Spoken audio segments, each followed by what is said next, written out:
Môre ouers, groet julle uit die Oos-Vrystaat uit. En soos ons hom ken, is dit lekker nat en koud. En vandag is geen eksepsie nie. Ek is hier op pad na die tennistoer om ons kinders te ondersteun wat hier in Bethlehem speel. En ek het langs die pad gestop om net hierdie nuusbrief van hierdie week sommer elektronies vir julle te kan aanstuur via video. Ek staan hier so in 'n paar pragtige plekke in ons land, hier wat deel is van die Lesotho Hoogland waterprojek.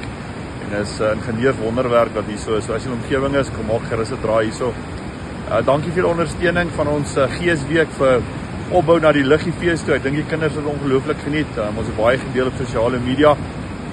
Asook ons piknik van gister wat natuurlik 'n hoogtepunt vir die kinders was vir die week. Dankie vir die ondersteuning en die bydrae en alles wat julle vir ons doen met die Liggefees. Maar nou is die bal in julle hande. Ek moedig julle asseblief aan om kaartjies te koop.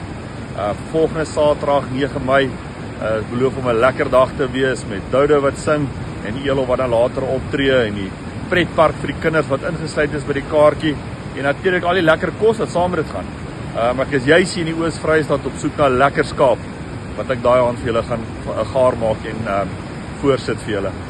Saam met dit wil ek ook net sê ons het by die skool so 1 of 2 gevalle gehad van karre wat gesteel is en so aan. Ek kan julle beloof ons kyk daarna. Ons maak planne om ons sekuriteit om die skool tydens funksies op te gradeer sodat daar nie sulke voorvalle is nie. Ek kan nie waarborg dat dit nie gaan gebeur nie, maar ons sal ons bes te probeer om dit nie aan te moedig en dit maklik te maak vir die mense wat ons pragtige omgewing so skade aan doen nie.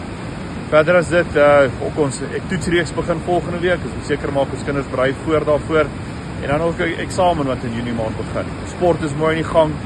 Dit gaan regtig baie goed by die skool en ek sê vir elkeen dankie vir die groot aandeel wat jy het om Laerskool Unika die beste skool in ons omgewing te maak.